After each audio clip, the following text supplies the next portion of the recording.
Hello, hello. Hi, welcome. Good morning. Hello. How are you? I never know how to say hello.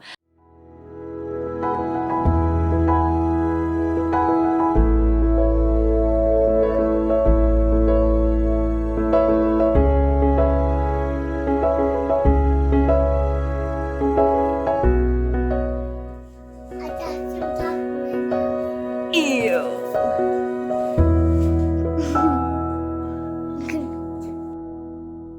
Welcome to my beautiful Unschool life.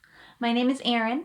I run a homeschool in Ontario, Canada, and I like to share our days with you because I always wondered what unschooling looked like. And there's no way to know what it looks like until you do it. So I thought I could share my life with you, and then maybe you'd have a bit more of an idea of what you're getting yourself into.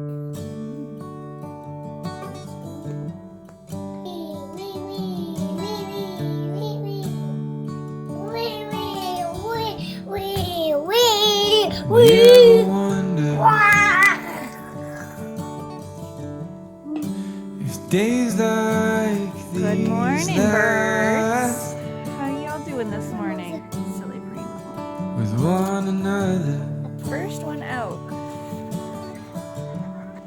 with the feeling pass. Would you find out with me if it all starts to crumble? We'll search the pieces for a hope or a mumble. Nobody love you.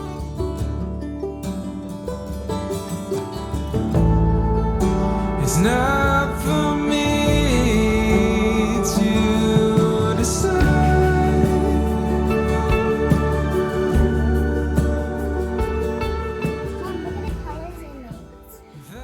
I was just about to get started. So the girls and I have a couple of really big projects in the works right now that we're not quite ready to share with you, but it means that we've kind of been a bit distracted. Making videos hasn't been our number one priority right now. I do want to share with you this fun day that we had. It was Hannah's last day coming to our homeschool. She has to go back to regular school.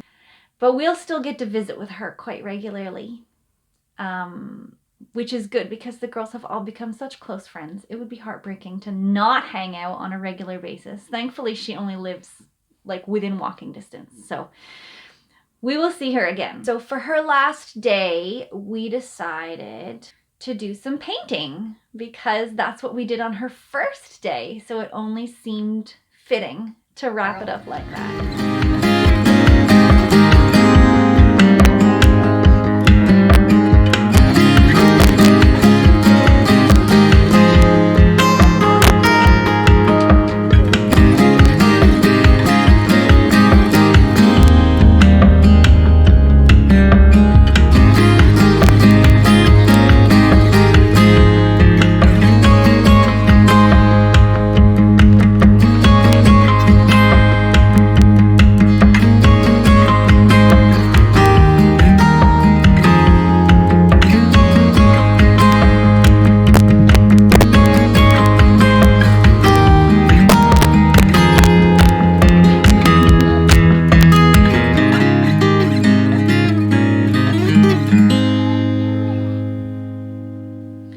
So there's a problem that we've been having lately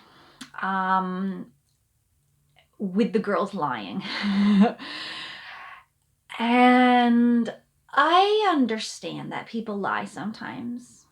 And I'm not really hard on the punishing. But where it becomes a problem for me is that sometimes they are telling the truth and I don't believe them because they have lied to me so many times that their trust has just been sort of eroded. And I've talked to them about that, and they feel bad about it, but then they still lie to me anyways. And I had a bit of a light bulb moment where I realized that what they're doing is they're lying impulsively. They lie before they even realize that they've lied, before they even have time to think about whether or not they should tell the truth or whether they should lie. They just blurt out a lie. It's like their knee-jerk reaction is, and then once they've lied, they sort of double down on the lie because they don't want to get in trouble for lying. So I talked to Bethany about this, and she agreed, yes, that was what happens quite a lot of the time. And so I wanted a way to get them sort of like a get out of the lie free card where they could let me know that they were lying without having to admit that they were lying. And then I sort of know whether or not I can trust them about things, because that's what it's really about. I need to be able to trust them. So what we came up with, and I'm really patting myself on the back for this one because it's pretty clever. So now, when I think Bethany's lying to me, I say to her, "Hey, Bethany, what color is your unicorn?" And if she answers brown, that's her admitting that what we were just talking about, she was lying. And it really has worked. It's really opened the door to a whole new level of communication with us. And you know how I know that it works for her? She gets very cuddly and very affectionate. She really expresses her love to me. It's like I've given her this signal that I love her enough to make an effort to understand her, and it really makes a difference. So for the last few days, we've been doing this. Anytime I think she's lying, I just say to her, "Hey, Bethany, what color is your unicorn?" And she'll say things like, "Well, it's half brown and half green." And then she'll tell me the whole truth in a way that she never would have before when I said, "Are you telling me the truth right now? I won't get you in trouble if you were lying." But that never really worked before. So this works.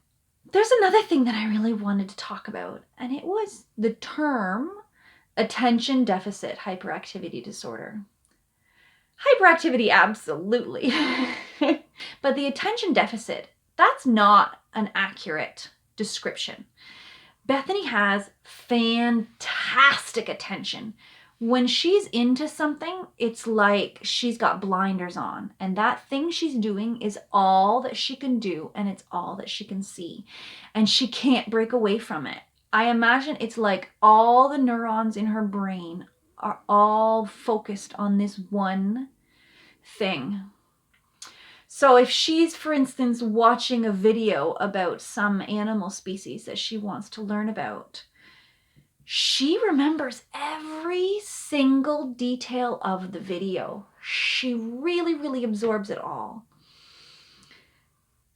Where people have perceived this as an attention deficit is because she cannot pay attention to what I want her to pay attention to. If I'm trying to get her to focus on this thing that I want her to do, and her attention is over there, there is no way for me to pull it over. I can't do it. That's why people called it attention deficit, because they're not paying attention to what we want them to pay attention to. So in a regular school setting, that looks like a deficit. But as long as I am allowing her to put her attention to keep her attention where it is, there's no deficit. Not at all. It's infinitely a higher level of attention than I am ever able to give one task.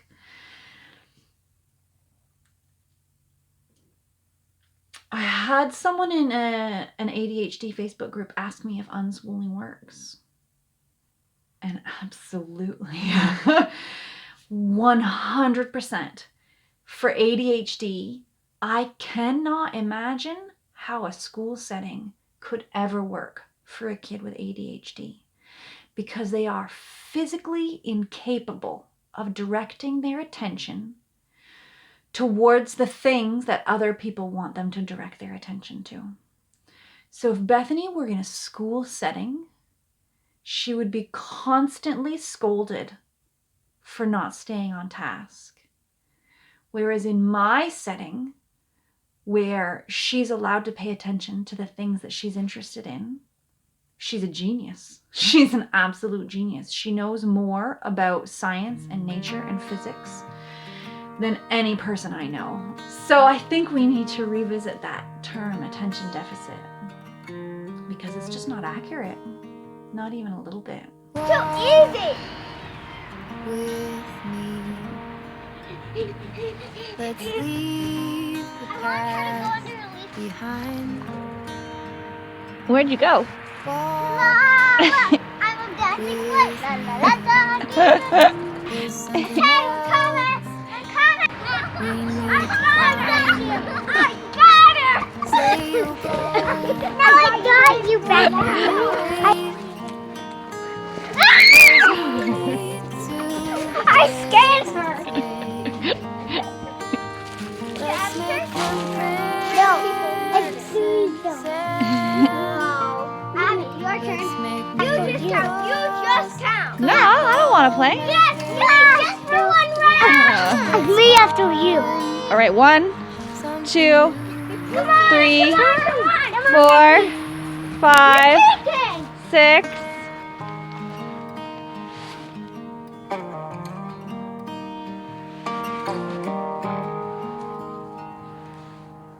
Blue is the sky, like the color of your Bloody murder! blue. So we're playing Bloody Murder. I don't know if you've ever played Bloody Murder, but it's a game that I played when I was a kid and I taught it to them and they really like it. I had a conversation with a traditional homeschooler and she says the frustration is she has all these academic plans for things that they can do, but all the kids want to do is play. But to me, I'm like, but play is so important. Play is learning when you're this age. Play is learning. And this game of Bloody Murder was a great example of how play is learning because they learned how to strategize and they outsmarted me. And I was really proud of that, sort of like outside of the box thinking. I was really proud of them for that. I attacked you before you. No, she didn't. I got that on video. Don't you try and pull that on me. Well, no, you're supposed to hide so that you can get here before I can. That's what you want to do.